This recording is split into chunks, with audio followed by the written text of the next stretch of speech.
Okay, we'll begin unit number 2, chapter number 1. So we were done with unit number 1 and I am into unit number 2. Okay, a small topic only, it is around 4 to 5 pages, that's it. Okay, so in this we learn what is central economic problems and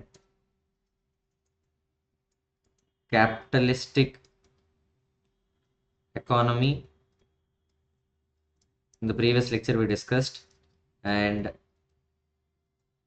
socialist economy.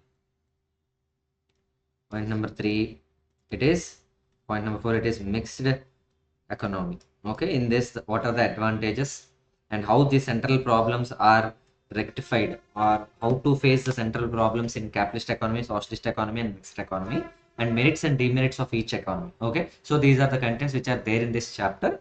An easy chapter, we'll go and discuss. Okay, not a big deal. Done. So every country, when I talk about economy here in this chapter, I talk about a country. Okay, an entire country.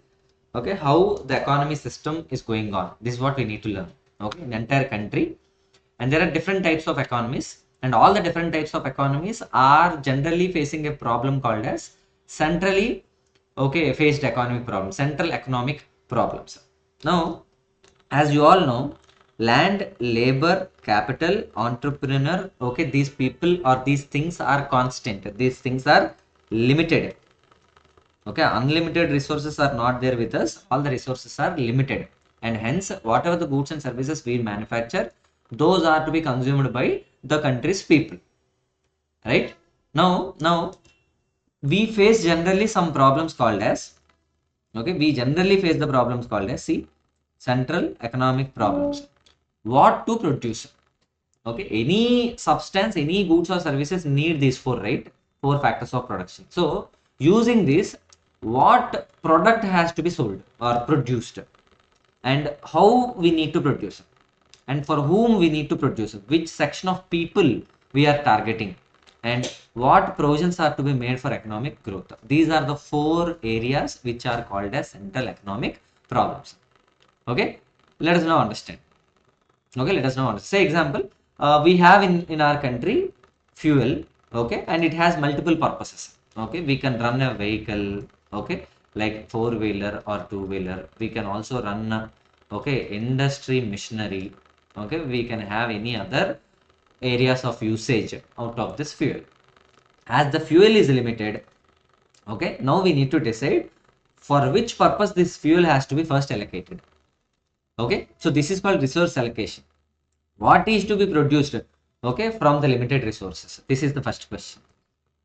Okay, and when we manufacture some goods, okay, we may depend mostly upon, okay, mostly upon labor, or we may depend mostly upon automated systems called as machines.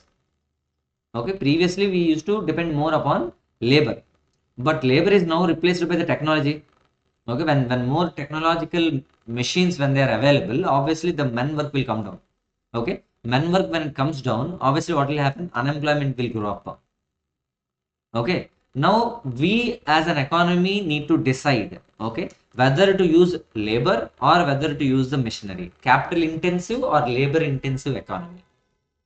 Okay, that must be decided, and thereafter for whom the goods are to be produced. So in a country, generally the division of people will be there, different class of people are there, different section, economically divided sections are there. Rich people will be there, poor people will be there. Some goods are consumed by rich people, some goods are consumed by poor, some are for meant for medium, okay, middle class people. Okay, now for whom the resources are to be allocated, for whom the goods are to be directed. Okay, this is the next area we need to understand. And then what provisions are to be made for economic growth? Okay, provisions are nothing but savings. So we have land, labor, and land, labor, capital, entrepreneur. Okay, now are these four to be secured for future generations? Are they to be saved or not? Okay, so if we save them today, tomorrow our survival will be in a better position. Okay, that's what. Are we required to save them or not? What provisions are we required to make? Okay, are we required to make for economic growth in future? So these are the questions what we face, which are called as central economic problems. Okay, they are divided into what to produce, how to produce, to whom it should be produced, and what are the provisions we need to make for future economic growth. Okay, easy, done. So let's see. See, as mentioned in the last unit, all the countries without exceptions face the problem of scarcity. As we know, it has, okay, everything is scarce. All the four factors of production, it is scarce only. Okay, their resources, either it may be natural productive resources, that is called as land, man-made capital goods, consumer goods, time, money are limited, and these resources have alternative uses. As I just told you, fuel, it has alternative uses. For example, coal can be used as fuel for production of industrial goods, and it can be used as production of electricity, domestic cooking purpose, and many other purposes. Similarly, financial resources can be used for many purposes. If the resources are financial resources means capital. Okay, capital can be allocated for many purposes. Okay, we may save the money, we may invest money, okay, we may spend the money, various alternatives are there. What are you trying to do with that money? As the money is scarce, what is the purpose for which you are going to use this money? That's what I am asking. Okay, if the resources were unlimited, people would be able to satisfy all their wants, which would never be possible. There is no, then it, that is the case, there won't be any economic problems. Alternatively, if a resource has only single use, then also the economic problem would not arise. If there is only one use, you go and use that resource for that particular use only. But it is not the case like that. When we have fuel, we have multiple uses. So which one, okay, is to be chosen to allocate this resource? That is our problem. That's our problem. Now, every economic system, be it capitalistic, be it socialist, and or mixed economy, has to deal with the central problem of scarcity of resources relative to the wants for them. This is generally called as central economic problems. I am now talking about countrywide problems, not individual business problems. Okay, countrywide problems. Okay, so let us understand. We go forward and see. So all these are what? The problems we face. Wide problems across the country. Okay, generally. What to produce? See, every society has to decide which goods and services should be produced and how many units of each good or service should be produced. An economy has to decide whether more guns should be produced or more butter should be produced. Very important point. More guns are more butter are. Okay, so it should be decided. In a country like, okay, North Korea, the resources are taken more towards what? Guns. Okay, but in a country like India, resources may be put for the purpose of, okay, food or butter production, or whether more capital goods like machines, equipment, dams, etc. or the country is focusing on consumer goods like cell phones, etc. Okay, which production we need to make first? Because to produce some goods, we need to have all four factors of production. These are limited, right? Okay, these are to be used for guns or butter, or capital goods or consumer goods are. Okay, so what is called as capital good? Machine is called as capital good. What is called as consumer good? The good that can be used directly by the ultimate customer, that is called as consumer good. Okay, now it is to be decided by the economy. Okay, not only the society has to decide about that, whether goods, which goods have to be produced, and it has also to decide what quantities each of these goods should be produced. What to produce, how much of these goods are to be produced. In a nutshell, the society must decide how much wheat, how many hospitals, how many schools, how many machines, how many meters of clothes, etc. have to be produced. So it is the right problem, right? When we take India into consideration, okay, what is the requirement of silk?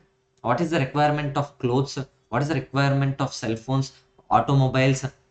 Okay, that has to be, okay, known before we start manufacturing. So what to produce? How many to be produced? This is the first problem. Okay, now how these problems are solved? Later we'll see. Let us understand what is the problem. Okay, so how many goods are to be produced and what goods are to be produced? So this is the first problem. Now come to next one. How to produce? Okay, so to manufacture some goods, I already told you, when you want to manufacture goods, there are two types. One, you can use technology, more machines you can buy. Okay, you can take less labor, or okay, you can use labor, or depending more on labor, less on machinery. Okay, when we observe manufacturing of Royal Enfield, it is a man-made gun. Okay, it is a man-made, okay, bike. So it is labor intensive. Okay, that particular organization, it is labor intensive. When we take any automobile industry, like four wheelers, they depend mostly upon what? They depend mostly upon the technology, machines. Okay, if the entire country, entire all the industries are depending upon technology, then there won't be any, okay, employment opportunities for the men who are there in India. Okay, when there is no employment opportunity, how can they earn income? Okay, when there is no income with the people, okay, how can they buy the goods which are produced? And hence we need to decide, okay, the industries are to be, okay, mechanized or technology based or capital intensive. We call it as what? Capital intensive, or is it to be labor intensive? Okay, more labor is to be used, or more machines are to be used. Okay, that has to be decided. Okay, now how to produce? See, cotton clothes can be produced using hand looms, power looms, and automatic looms. Okay, the machine what we use, okay, it is hand loom. Hand loom is nothing but what? Okay, people have to be there. Okay, and it is power looms, electricity has to be there. Automatic looms, machines will work. There is no requirement of labor. Now, production with hand looms involve more labor, and automatic loom involves more machines and capital. The society has to decide, okay, whether it will produce cotton using labor intensive or capital intensive. Likewise, all the goods and services, it has to decide whether to use labor, all the goods and services, whether to use labor intensive techniques or capital intensive techniques. Obviously, the choice would depend upon, okay, the choice would depend upon availability of different factors of production, land and labor and capital, and their relative prices. Okay, so if it is more costly for a business to have labor, then they go for capital intensive. If the cost of capital intensive is more, then they go for labor. It is to be decided by the business also. Okay, so taking into consideration which one is preferable, okay, they choose labor or capital intensive. Okay, now the society has to first decide, sir, how these things are to be solved. Okay, wait for some time. We have different economies like capitalist, socialist, and mixed. In each of the economy, these problems are differently tackled. Okay, it is in the society's interest to use those techniques of production that make the best use of the available resources. Best use of available resources. I guess you are all getting the point very, very clear. Okay, and then point number 3, for whom to produce. Okay, so in a society, lot of different sections of people are there. And now say example, if a Benz car, if they're operating in India, their target is rich people. Okay, if a Hyundai company, Honda company, if it is there, okay, it is targeting middle class people. If it is nano or small cars are there, then they are targeting some below middle class. Okay, so for whom our products are to be targeted? See, another important decision what a society has to take is for whom it should produce. A society cannot satisfy each and every want of all the people. Therefore, it has to decide, okay, all the people, the society cannot satisfy all the wants, and hence it has to be decided, okay, who should get how much of the total output. If it is total output, okay, who should get what the quantity, okay, and how the goods should be distributed among the members of the society. It all depends upon purchasing power of people. Okay, in other words, it has to be decided about share of different people in the national cake of goods and services. So out of total goods available, who should take how much? That is also the biggest problem we need to understand. Okay, so point number 1, 2, 3. How these are tackled? Please wait and see. What is the fourth one? What provision should be made for economic growth? Okay, economic growth is nothing but, okay, growth. What is growth? Okay, the level of goods and services what we produce at later point of time must be more than the goods and services what we produce today. Okay, so slowly the growth should be there. The demand for the goods and services, it should be gradually increased. People must be in a position to buy the goods at later point of time also. Okay, that is called growth. How this will be achieved? See, if a person is having, okay, 1 lakh rupees monthly income, okay, if he spends everything in the month itself, okay, then there won't be any saving for him. When there is no saving for him, say for example, all the general expenditure he is incurring, okay, he's not having a car. Imagine he's not having a car, he's using all this money, okay, for entertainment purpose and for basic necessities. He's not saving anything. Okay, so every time he is spending that money, he's not saving anything. Okay, in its lifetime he will never able to buy, okay, a house, or never be able to buy a big car. Okay, slowly what's happening, okay, so when he's using everything right now, he'll lose his purchasing power, and in future his standard of living will come down. Okay, will come down. He'll never be able to buy a house, never be able to buy a car. What is the reason for this? Because he's failed to save the money. And hence now what is the problem we face? Okay, how much of the money is to be saved by people? Okay, for the purpose of okay, increase in the standard of living of the people. Okay, what happens if you fail to save? Okay, let's understand. A society would not like to use all its scarce resources in the current consumption only. This is because if it uses all the resources for current consumption, no provision is made for future production. The society's production capacity would not increase. Why? Because at later point of time, people are not having the money with them to buy new goods. Okay, and hence obviously when there is no demand for new goods, new supplies won't come, and hence there won't be any growth in the economy. This is the problem. See, this implies that the incomes or standard of living of the people would remain stagnant. Okay, remain fixed, and in future the levels of living may actually decline. Okay, standard of living may actually decline. Therefore the society has to decide how much saving and investment should be made for future progress. So if you want progress in future, what you need to do now? Make some saving. Okay, if the savings are not there, your actual standards of living will come down in future. Now my question is, my problem is, how much to be saved? So all this is, okay, tackled or observed by different types of economies which can be followed by individual countries. Okay, so let's now see, okay, different economies. So first one, it is what? Capitalist economy. Second one, it is socialist economy. Third one, it is mixed economy. Okay, so what is capitalist economy? Okay, our discussion will be limited to capitalist today. Okay, maybe in the next class we'll complete socialist and mixed economy. Okay, so once these three are over, this chapter is over. Now we'll have our focus mostly on, okay, I'll take around half an hour time for capitalist economy.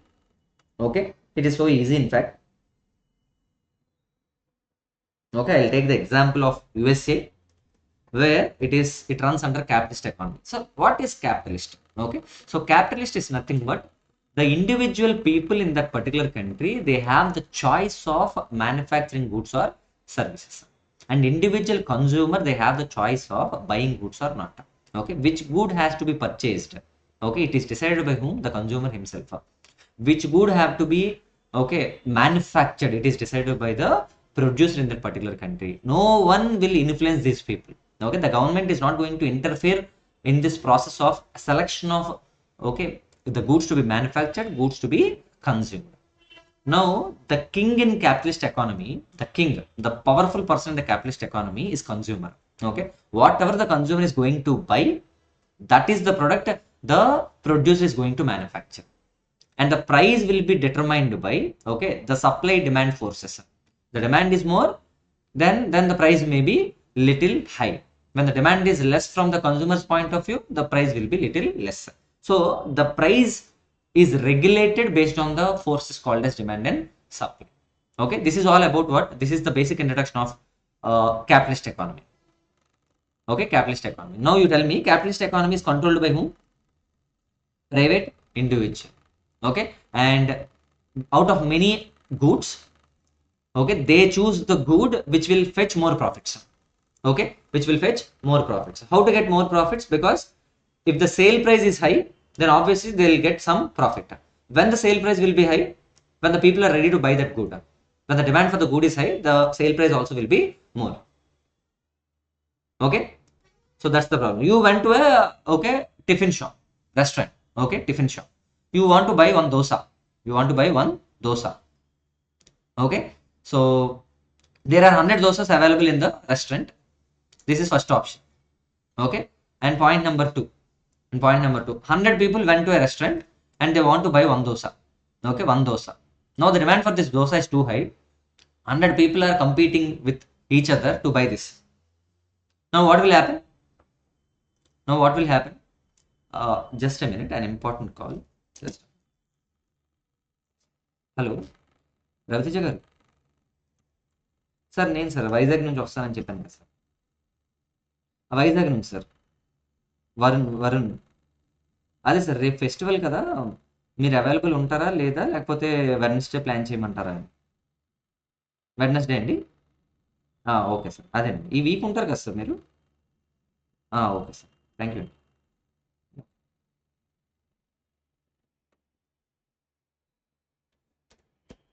Okay, sorry for the disturbance, an important call. Yes.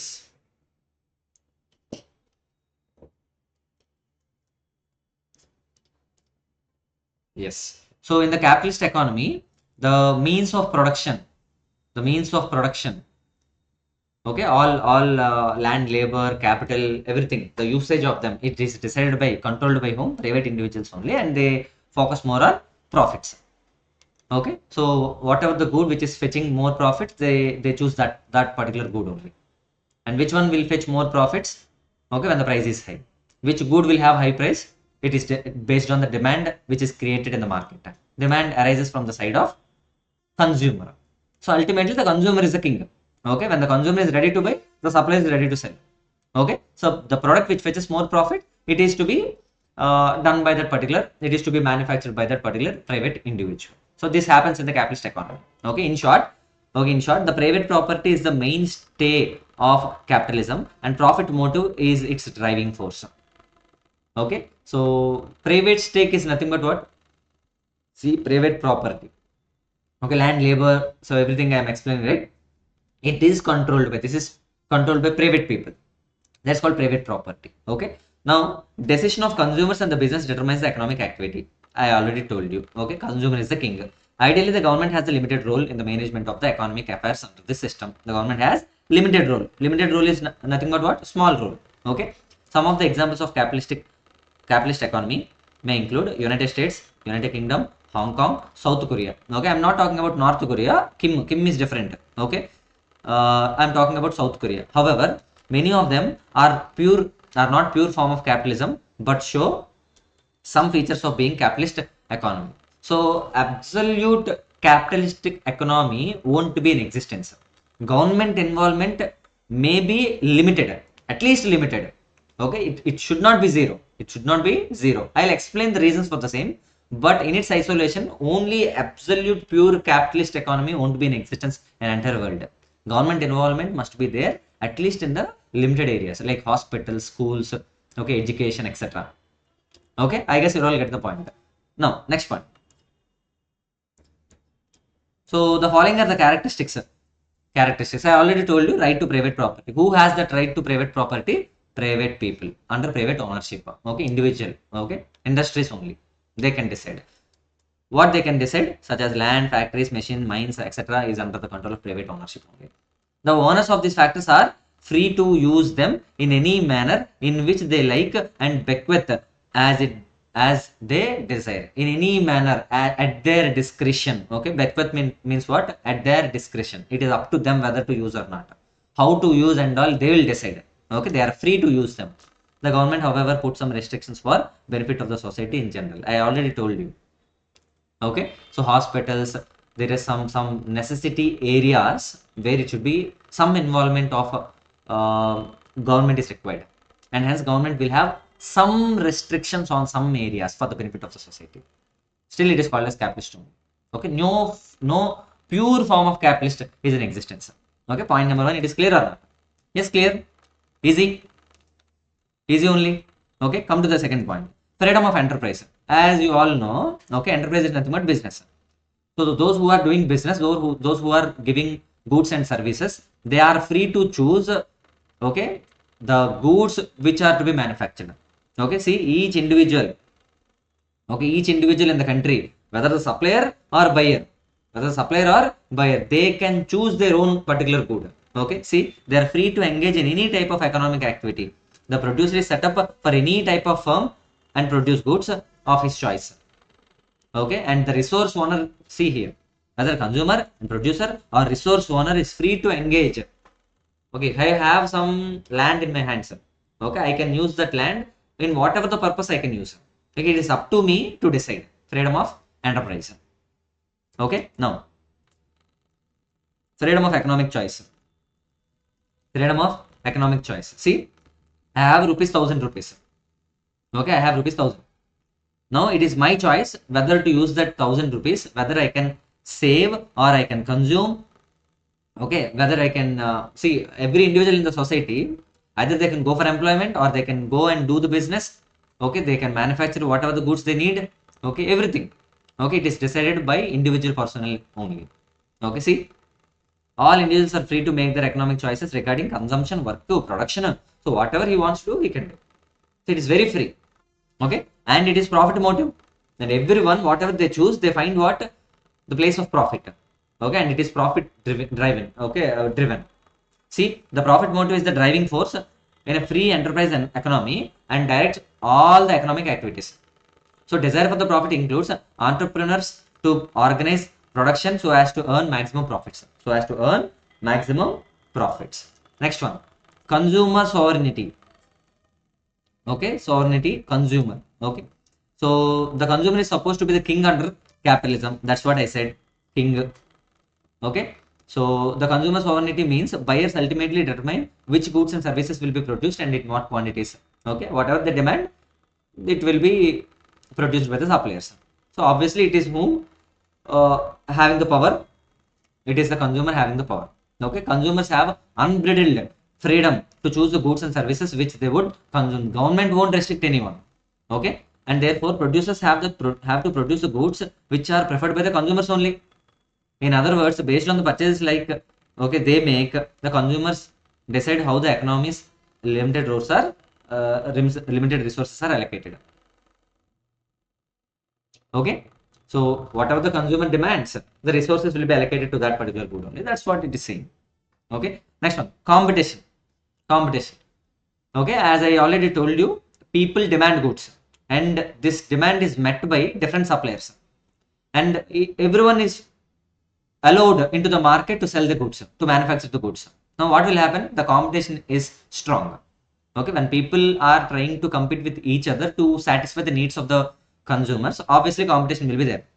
Okay, the competition is the most important feature in the capitalist economy. The competition brings out best among the buyers, and sellers, and results in efficient use of resources. Beautiful. Buyers and sellers concept. Okay, next one, absence of government interference. As I already told you, okay, the pure capitalist economy is not centrally planned. Okay, centrally planned means government planning authority won't be there.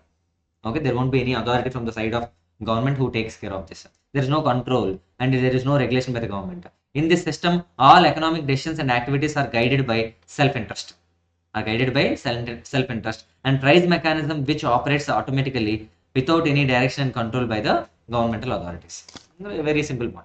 Price mechanism, price is not fixed by the government. It is decided by demand supply forces which is arranged in the market. Okay, easy. So these are all the characteristics of capitalist economy. Easy points, not so big. Okay, now come to the next area called as capitalist economy, how they solve the central problems. Central problems means what? Okay, central problems means what to produce, how much to produce, for whom it should be produced, how much to be, okay, invested, or how much to be saved. So this is what the problems. How this capitalist economy addresses these problems. Okay, see, the capitalist economy has no authority from the government side who can plan this, who can plan all those four problems, and hence there would be a complete chaos or confusion in the economy. Which good should be manufactured first? Now, how it should be solved? Okay, capitalist economy has no central planning authority. There is no one who monitors the requirement of people. Okay, to decide what, how, for whom it should be produced. See, in the absence of any central authority, it looks like a miracle as how such an economy functions. Okay, when no one is trying to identify the requirement of the people, then it becomes what? Total confusion, chaos in the country. Okay, see, if the consumers want cars and the producers choose to make clothes, there's clear mismatch. Okay, and the workers want to work for the furniture industry. Workers are working for furniture industry. Okay, people are wanting cars and producers are making clothes. There is clear mismatch. Whatever it is demanded by the people, okay, it is not manufactured by the supplier. And hence, what is this? How it should be tackled? However, this does not happen in a capitalist economy. Such an economy uses the impersonal forces of market demand and supply or price mechanism to solve its central problems. Who will assess now? The government won't come and check the demand levels from the people's side. Okay, the individual personnel, the individual business people, they decide, okay, what to be produced, and they check the demand force. That they check the supply availability in the market and they decide the price at which they can sell. So it should be decided by whom? The individual businessman only. Okay, I guess you are getting the point. Very, very clear. Okay, so let's go and decide what to produce. You know what to produce. Whatever it is demanded by the people, that should be manufactured by the businessman. See, the aim of the entrepreneur is to earn much profits as possible, as much as profits as possible. Okay, see, this causes businessmen to compete with one another to produce the goods which consumers wish to buy, and to satisfy the needs of the people. Okay, these producers are competing with each other. Lot of manufacturers of cars are there. Okay, and they are trying to satisfy the needs of whom? People. Now, thus, if the consumers want more cars, there will be increase in the demand for the cars, and as a result, okay, their prices will also increase. Okay, a rise in the price of car cost remain the same. See, the rise in the price of the cars, cost remaining the same. Manufacturing of the car, cost is remaining same, but the price is going up because the demand is going up. Okay, and hence it leads to more profits. This will induce the producers to produce more cars. When the car manufacturing is giving you more profits, all the resources are allocated to where? Cars only.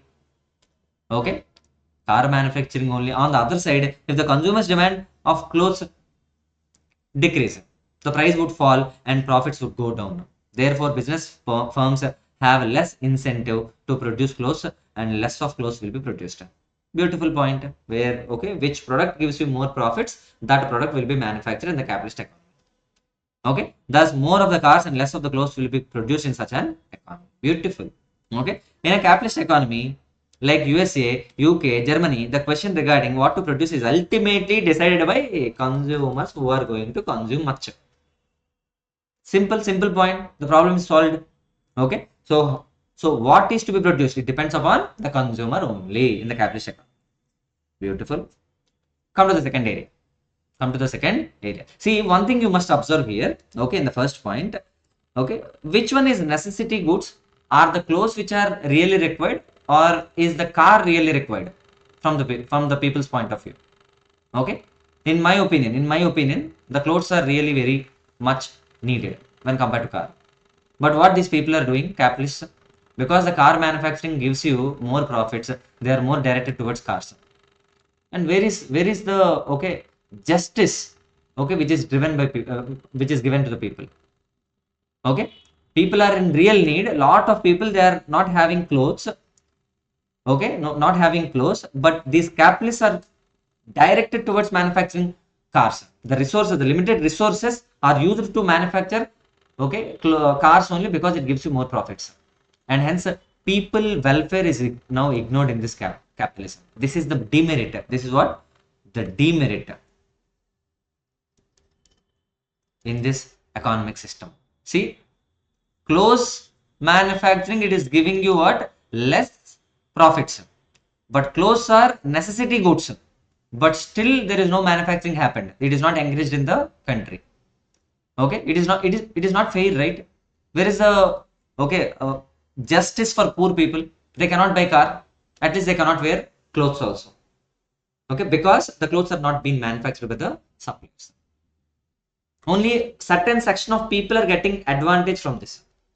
Only rich people are getting advantage out of this. They can be able to buy cars. But remaining poor people, they need to now search for the clothes manufacturer, and they may not get the right one who can sell at less cost, where they can wear at less cost. That's the problem we face in capitalist economy. Okay, this is the demerit. Demerit. Okay, now come to the second area, deciding how to produce. Okay, deciding how to produce. An entrepreneur will produce the goods. Okay, as you already aware of this. Okay, when the goods are to be produced, it needs labor or it needs machine. Okay, so the producer have to decide whether labor to be used, whether machine have to be used, labor intensive or machine intensive. Okay, what is the decision making process in this? The producer needs to check the cost for labor, cost for machine alternative. Which one is the less value, less cost? Which one incurs less cost? That will be chosen. See, an entrepreneur will produce goods and services choosing that technique of production which renders his cost of production minimum. If labor is relatively cheaper, then he will use labor intensive method. If labor is relatively costlier, he will use the capital intensive method. Thus, the relative price of the factors of production help in deciding how to produce. So it is all cost based, cost minimization techniques. Okay, I hope you all getting the point. Second answer. Next one, deciding for whom to produce. See, easy question only. Goods and services in the capitalist economy will be produced for those who have buying capacity. I already told you. Okay, those who have buying capacity, for them only we produce, because it only fetches more profits. It will be a demerit under this economy, because certain section of people, there will be some injustice. The buying capacity of the individual depends upon his income. How much income he will be able to make depends not only upon the amount of work he does and the prices of the factors he owns. Okay, but also how much property he owns. Okay, see, for example, there is a person, who can derive income. He can derive income from different things. Say, for example, he is into job, labor. Okay, he gets some salary. He is having some house. Okay, he gets some rent. He is having some savings of 1 crore rupees. He can keep that in the bank, where he gets interest income by way of interest. All this put together, it gives you what? The overall income of this person. See, here that is only said. The income depends not only upon the amount of work. It is not only depend upon labor. It depends upon prices of the factors. Prices of the factors means what? Here house means rent. Here the money means interest income. Everything needs to be considered. Okay, and higher the income, higher will be the buying capacity, and higher will be the demand for the goods and services in general. Okay, so the buying capacity, whoever is having the buying capacity, for those persons only goods are to be produced. Okay, this is called for whom to produce. I guess you are all getting the point very, very clear. Okay, now. Okay, easy. And deciding about consumption, savings and investment. Okay, savings and investment, it is to be done by whom? Okay, there are two people. One, consumer, and second one, businessman. Nothing but producer. Okay, the consumer will generally spend the money. Okay, spend the money, and anything which is still pending can be saved. Okay, he will be more encouraged to save the money when he gets, okay, the interest income more. See, when he saves money, it is to be kept somewhere in a bank, right? Okay, if the bank is giving him the more interest, then he will be more encouraged to save the money. This is from the customer's point of view, consumer point of view. Okay, then instead of going and buying the goods, he will just save the money. Okay, and he can get some interest income. And producer, whether to save money or whether to invest in the business, it depends upon what. Okay, when he invests in a business, okay, the return on investment from the business, that is nothing but return on, okay, equity we call. Okay, we start a business, we keep some money, the return what we get, okay, the return, the net profits what we get, okay, it gives the producers an incentive whether to go and manufacture the good or not. Say for example, producer is having 1 crore. Okay, if he keeps in a bank, okay, bank gives 4%, 4 lakhs, okay, per year. And when he invests in a business, the business is giving 30% return, 30% profits, so 30 lakhs. Which one he will choose? Instead of going and saving in a bank, he goes and he operates a business. So whether to save or whether to spend, it depends upon what, the return what we get. So it all depends upon the return what we get. The capitalist will decide.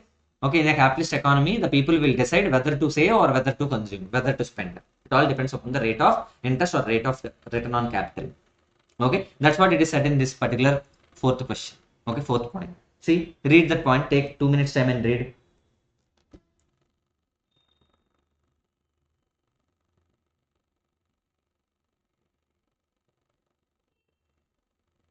Read it quickly.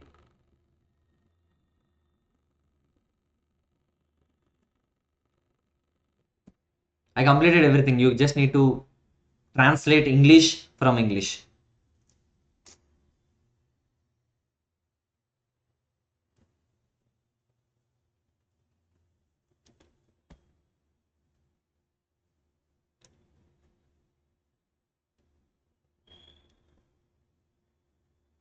See, if the producer is expecting, okay, if I start a business, 30% I will get. What we'll do? We'll go and start. Okay, that's what it is written. The greater the profit expectation, the greater will be the investment in the capitalist economy. Okay. The rate of interest on savings and the rate of return on capital are nothing but prices of the capital. Simple points. Okay, easy. You can read it on your own. Now come to merits of capitalist economy. So during my discussion, I covered a lot of points. Okay, I just need to highlight some points here. See, capitalism is self-regulating. Yes, self-regulating. People will have their own choice. Okay, and the price will be fixed by demand supply force. It will be automatically done. See, automatically through price mechanism. So price mechanism is nothing but demand and supply force. There is no need to incur costs of for collecting and processing of information, for formulating, implementing, and monitoring policy. Sir, what is this, sir? Collecting information. What is this, sir? Generally, under socialist economy, okay, under the government there will be some planning commission. Okay, there will be some authority. Okay, they'll get the information from different sectors of the people. Okay, for the welfare of overall, okay, well-being of the people. Okay, they collect some information. They identify the needs of the people, and they will suggest the government. That authority will suggest the government, and then the government will fix what is to be produced, how much to be produced, for whom it should be produced. Everything will be decided by the government. So that thing won't be happened here in capitalist economy, and hence there is no cost incurred for collection of the information, processing of the information, formulating policies. Everything is not there. It will be there in socialist economy. So point number 1 clear. So easy, no costs. Point number 2. Okay, the existence of private property. Individual persons are now free to hold the private property. Okay, and they are profit driven. Okay, so when they focus more on profits, obviously there will be greater efficiency and incentive to work.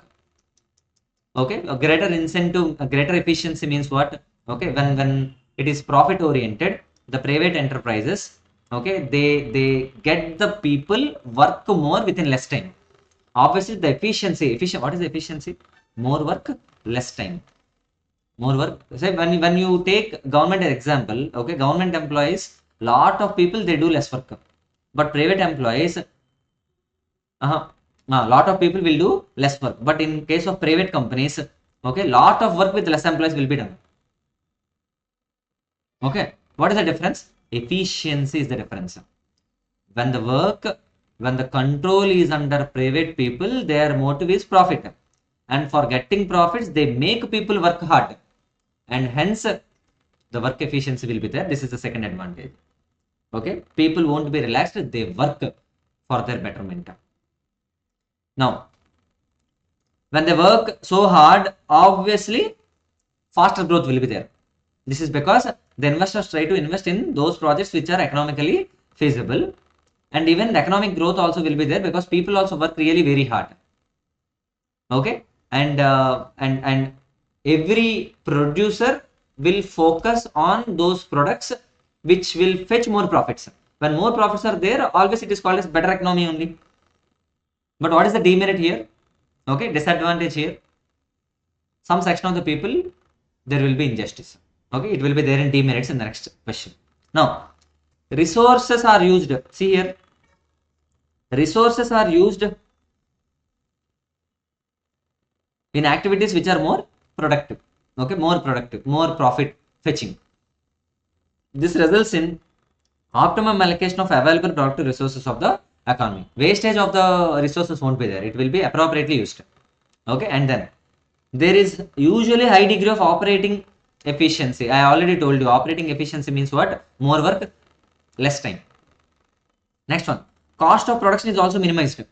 Okay, as already told you, capitalists they choose capital intensive or labor intensive. Okay, which one will fetch less cost, will incur less cost, that will be chosen by capitalist, and hence cost of production will be minimized because they will choose whether to use labor more or whether to use machine more, which one will give you least cost.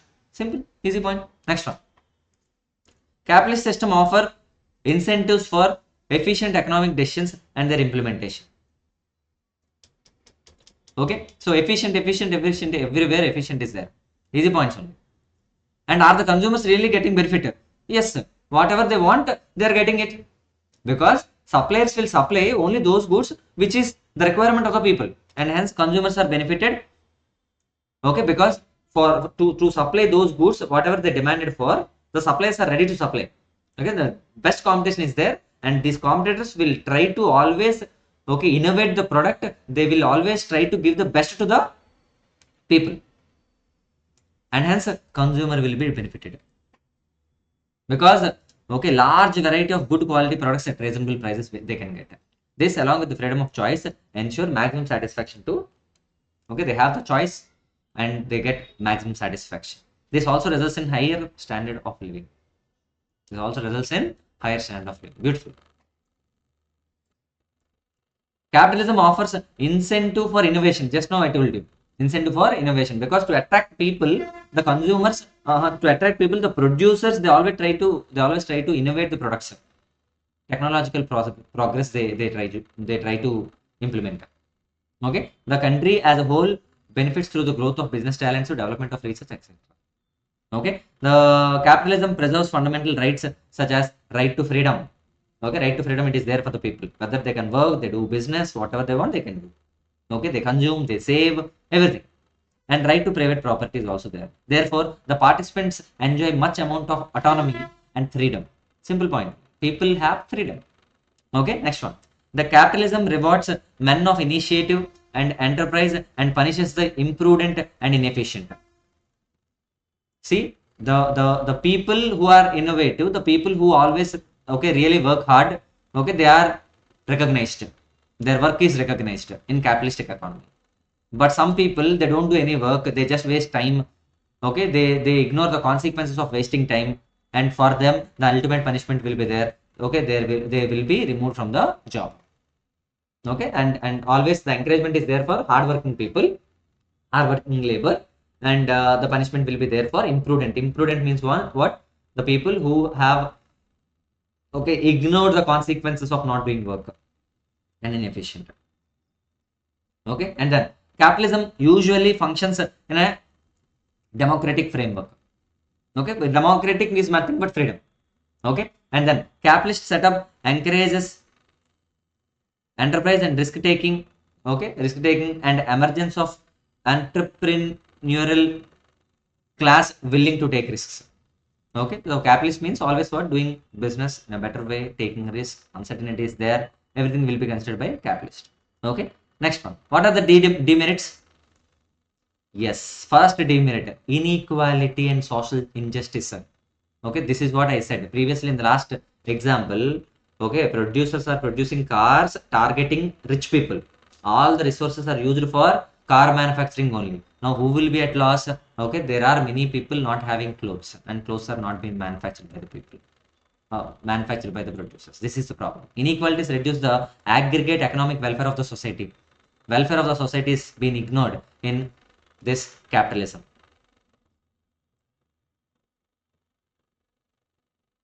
Okay, see here, as a society as a whole, and split the society into two classes. Okay, those who have money, not having money. Okay, sowing the seeds of social unrest and class conflict. Okay, people are seen differently, rich people, poor people, different class of people, and there is some injustice happen to poor people. Under capitalism, okay, there is precedence of property rights over human rights. Okay, now you tell me, okay, land, is it natural property or not? Is it given by the nature or not? Land, okay, land, it is given by whom? It is given by the environment. Okay, Telugu we call it as Prakriti. Okay, so it is given by whom? Nature, nature gifted. Who are you to own land? Okay, who are you to buy land? Okay, so it is every human being right who is there in India or who is there in the entire world. He has the right to use the nature provided materials. Okay, nature provided land, nature provided water, nature provided air. Now who are you, the capitalist, having the control on that? Okay, so you are going against the human rights, and hence this is the demerit. So property rights are, okay, overtaking the human rights. That's the problem. I guess you are all getting the point. Okay, next point. In economic inequalities lead to wide difference in the economic opportunities and perpetuate unfairness in the society. Okay, perpetuate means what? Okay, unlimited. Okay, infinite unfairness in the society. Okay, if this capitalism continues, what will happen? Okay, rich people will always be satisfied, but poor people will be even more dissatisfied when the time progresses. This is the problem. Perpetuate unfairness means that. Okay, the capitalist economy ignores human welfare. The capitalist economy ignores human welfare because under a capitalist setup, the aim is profit and not the welfare of the people. The capitalist economy, the capitalist system ignores human welfare because the capitalists aim for profits, not for welfare of the people. That's what we understood till now. We discussed till now. Okay, our last few points. Okay, so next one. Due to income inequality, pattern of demand does not represent all the real needs. Okay, all the real needs. Maybe because, okay, the section of poor people are there. They do not have the income with them, but they do have the, okay, wants or desires. Okay, but they are not able to have that buying capability. That's the problem. Okay, the demand does not represent the real needs of the society. They may be in a requirement need of the car, but they are not having the income because there is income inequality among the people. Okay, the real needs won't come out. Next one, exploitation of labor is common. I already told you. Okay, in capitalism, their motive is making profit. For that purpose, they are real hard on the employees. They make the people work very hard. Okay, they get most of the efficiency from the people. Okay, but with less payment of cost, less payment of salaries. This is called exploitation of labor. Okay, very often this leads to strikes, lockouts. See, lot of organizations. Okay, so say for example, the work which is to be done by 2 or 3 people, it should be done by only one person. Okay, lot of things, a lot of these type of activities are done nowadays in software companies and even Deloitte, PwC or audit offices. Okay, generally the work is to be given to 4 or 5 people. All that 4 or 5 people's work is now handled by only one chartered accountant. Lot of pressure on him. They just give more, okay, salary, okay, 10,000 or 20,000 rupees extra, but they get the work done which is to be done by 5 people. That's the problem. Okay, this make workers more vulnerable. They will lose the employment. They'll go. Okay, the health issues, everything they'll face. So it is exploiting the labor. Okay, now. Okay, there is misallocation of resources. This I don't need to explain. Misallocation of resources. Only few products will get all the resources. Okay, see, we'll move on to production of luxury goods. Less wage goods will be produced on account of lower profitability. The easy point. Less of merit goods like education, health, okay, etc. will be produced because it doesn't give you more profits, and hence less education, health, okay, etc. will be ignored. And production of alcohol, production of cars, okay, production of because alcohol is a demerit good, it is not a merit good. Okay, the resources may be spent on demerit goods because it fetches more profitability. Next one, due to unplanned production, okay, because there won't be any planning from the government, right? Okay, it is to be how many goods are to be produced, it is to be decided by capitalist only, that individual business only. And it is, if it is unplanned, what will happen? It is unplanned, what will happen? Okay, all the resources are wasted. See, due to unplanned production, economic instability in terms of overproduction, okay, excess production but there is no demand, and economic depression. Okay, you manufacture goods but people are not able to buy. Okay, unemployment, etc. is very common under capitalism. This results in loss of, okay, this results in lot of human misery. Next one, there is enormous waste of productive resources as firms spend huge amount of money on advertisement and sales promotion activities. Okay, so people compete with each other, right? The suppliers, and they spend a lot of money on advertisement. So all the capital is used for advertisement only to promote themselves. The resources are now wasted on advertisement because of lot of competition. Okay, last 2 points. Capitalism leads to formation of monopolies as large firms are maybe able to drive out small ones by fair or foul means. See, capitalist monopoly. Monopoly. What is monopoly? Okay, only the single seller is ready to sell. Okay, when it is monopoly, he decides the price. Okay, he may exploit the people. Okay, unfair means he may use in pricing. That's the problem. Okay, large firms generally they do this because they don't have any competition. And excessive materialism as well as conspicuous and unethical consumption leads to environmental degradation also. Okay, environmental degradation. Imagine a case where the manufacturers of books, they are getting more profits. Okay, and book manufacturing depends upon, okay, wood. For this purpose, lot of deforestation may take place, and it will damage the environment. Okay, lot of material they use wood. Okay, they will damage the entire environment. So that may be the problem. So all these are demerits of capitalist economy. In the next class, we will see socialist economy and merits and demerits and mixed economy. Okay, another 3 or 4 pages we will complete this chapter. Okay, done. Let's wind up the session now. Thank you. Bye bye.